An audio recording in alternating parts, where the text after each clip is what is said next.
Mara Mara ay sikat na rider ng Urduha. While ito naman si Mara Mara ay ERP versus Malaysia. Magandang laban to. ERP versus Malaysia. Puntang unang buya. so this battle between Mara Mara and Justin Grado. Justin Grado at Mara Mara. Nanguna Mara Mara ay sikat na rider ng Urduha. Riding for Malaysia. So makikita nyo, bakbakan ito ng rider. Magkakatalo na lamang ito sa preparation or galing ng makina at bangka. But skill-wise ay matindi ang bakbakan ito.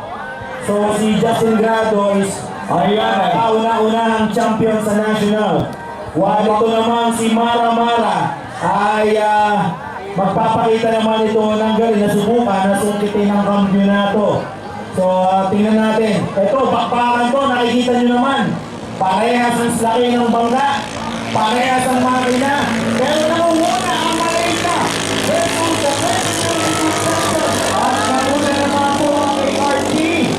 Naungusad ang Team Malaysia. Pagdating lang sa back inside ay natatalo ata ang ART. Kaya naungusan medyo ang skill ng ating rider ng Team Malaysia ay matindi pagdating sa banking. Ano po?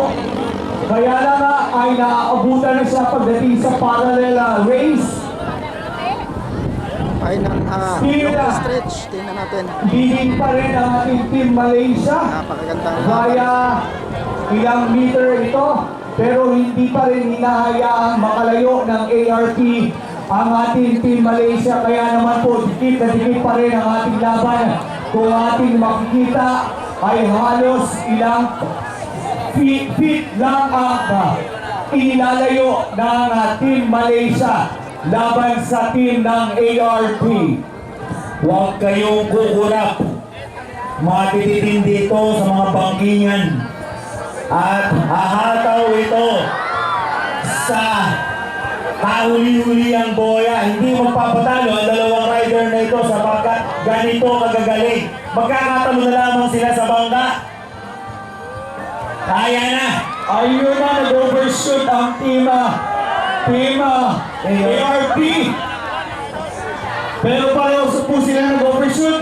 At this is the moment of truth na talaga namang hindi pinapayagan ng team ARP na makalayo masyado ang Team Malaysia.